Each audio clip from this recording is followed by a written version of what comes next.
Scout Cave Rescue.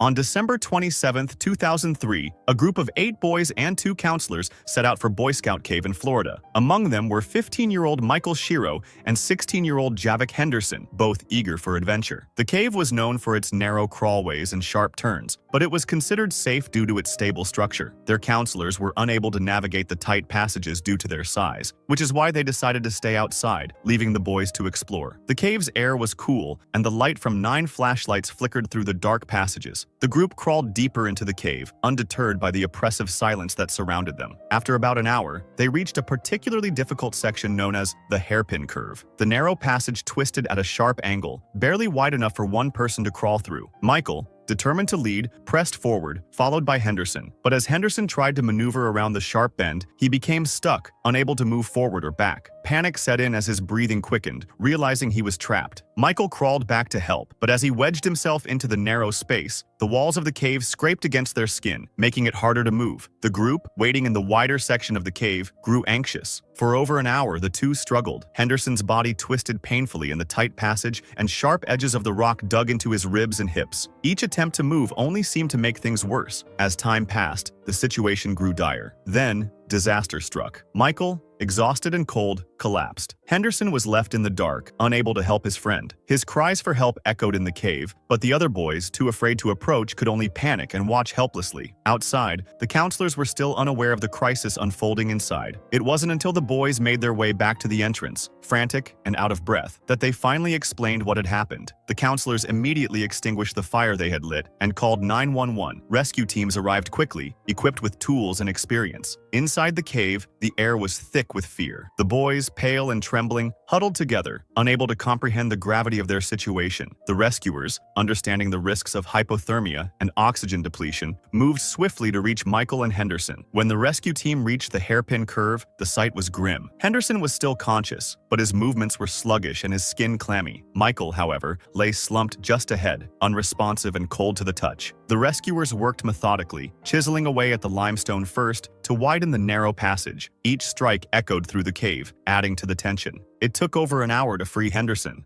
As he was pulled from the hairpin curve, he let out a sob of relief, though his body remained stiff and trembling. The rescuers wrapped him in a thermal blanket and dragged him through the narrow passages towards the surface. With Henderson's save, attention turned to Michael, who was still in an unconscious state. After 2 hours of grueling work, they freed Michael. His pulse was weak, but it was there. They carefully secured him in a harness and began the painstaking process of carrying him to the surface. As they emerged into the daylight, emergency medical teams rushed to stabilize the boys. Michael, still unconscious, was quickly treated for hypothermia. It took him an entire day to regain consciousness, but miraculously, he survived.